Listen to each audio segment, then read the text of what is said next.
আমাদের সমাজে সালামের প্রচলন খুবই কম, আংশিক। কিছু মানুষ সালাম দেয় ভুল উচ্চারণে। শুদ্ধভাবে সালাম প্রচলন বাড়াতে আমরা কি করতে পারি?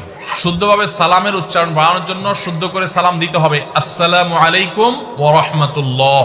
কয়দিন পর পর দেখবেন কতগুলা সেকুলার, আধা সেকুলার, নাস্তিক, আধা নাস্তিক, এগোনাস্তিক, শিকি নাস্তিক, বহু রকমের আছে।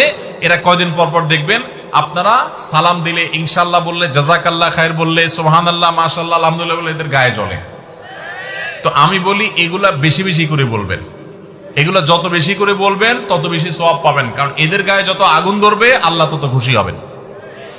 কারণ এরা যত ইসলাম বিদ্বেষী হওয়ার কারণে তাদের যত অ্যালার্জি হবে, তত বেশি আমরা ইমানদাররা আমাদের মানসিক প্রশান্তি পাবো, যেহেতু তাদের কাছে এগুলোতে অ্যালার্জি হয় এবং সেদের শয়তান খুশি হয়। সো শয়তান বেজার হয় আমরা এগুলো বেশি বললে। অতএব শয়তানকে বেজার করাটাই আমাদের ইবাদত। এই জন্য আমরা এগুলো বেশি করে বলবো ইনশাআল্লাহ, শুদ্ধ করে সালাম দেব।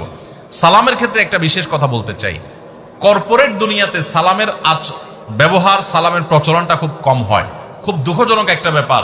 বড় বড় বাণিজ্যিক প্রতিষ্ঠানগুলোতে, অফিস আদালতগুলোতে সালাম দেওয়া নেওয়া হয় না। কেন দেওয়া নেওয়া হয় না? কারণ হলো সালাম দিলে মনে করে হুজুরি হুজুরি ভাব। ওই জায়গাগুলোতে আরো বেশি করে সালাম দিবেন, বেশি করে সালাম দিবেন। এটা মূর্খতা, অজ্ঞানতা। সালাম দেওয়া মানে শান্তির দোয়া করা। আমরা কোন একটা সমাজে বাস করছি যে কর্পোরেট প্রতিষ্ঠানগুলোতে সালাম দিলে মনে করা হয় মানে লোকটা বোধহয় খ্যাত কিসিমের, এরকম একটা মনে করা হয়। ওই জায়গাগুলোতে আরো বেশি করে সালাম প্রচলন করবেন ইনশাআল্লাহ।